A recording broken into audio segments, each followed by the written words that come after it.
Hi guys, this video is going to go over the questions on page 280, the communicate questions.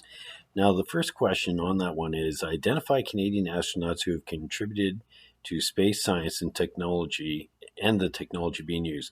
Choose one astronaut and highlight what he or she has accomplished.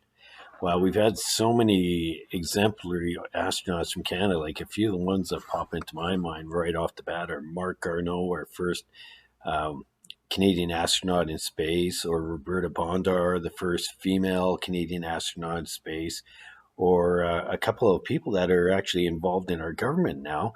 Mark Garneau, Mark Garneau is also a transport minister in the federal government, or the Right Honorable Julie Payette, Governor General of Canada, who is also a former astronaut.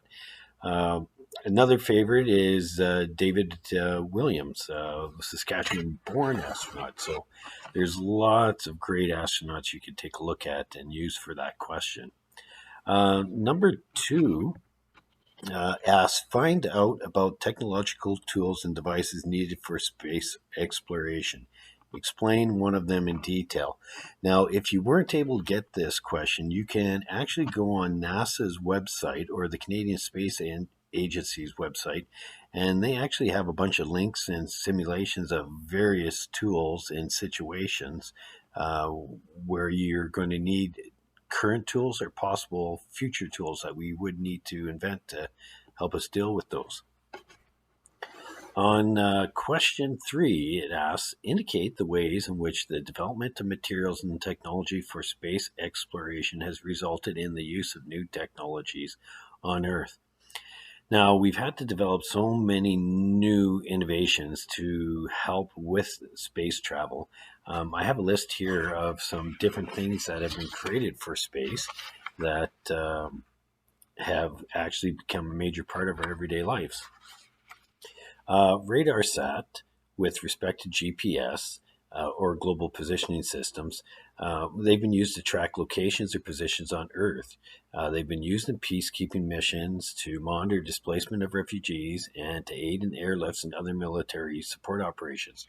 And GPS, you guys have seen it lots in the colony. GPS is built into our phones, but more importantly for the colony, it's built into all the equipment. The sprayers, the combines, the seeders have GPS systems in there, not just to say or tell you where exactly the tractor is, but it's used for guiding the tractor, for auto steering. It also helps with monitoring field conditions, being able to determine bushels per acre for very specific spots. So you can actually uh, put fertilizer or other chemicals exactly where you need it, not across the whole field. So it really helps that way on the colony. Satellite imaging is also used for monitoring aspects of Earth's environment, seasonal changes on Earth, tracking temperatures of oceans and ocean currents, tracking ice and snow cover, tracking weather patterns, mapping vegetation and natural resources such as deforestation. So the temperature and ocean currents and that, we use that data every day in Saskatchewan for our weather reports. Um, some of the common items we use every day: Velcro, Gore-Tex. Many of you have Gore-Tex in your gloves or toques or boots or coats. It's very good insulating material. Also Mylar. And all three of those items were first used on astronauts' clothing and have become standard for clothing worn on Earth. Mylar is used for solar filters and camping gear. Freeze dried foods were also developed for the space travel. Satellite communication systems for transmitting TV images around the world.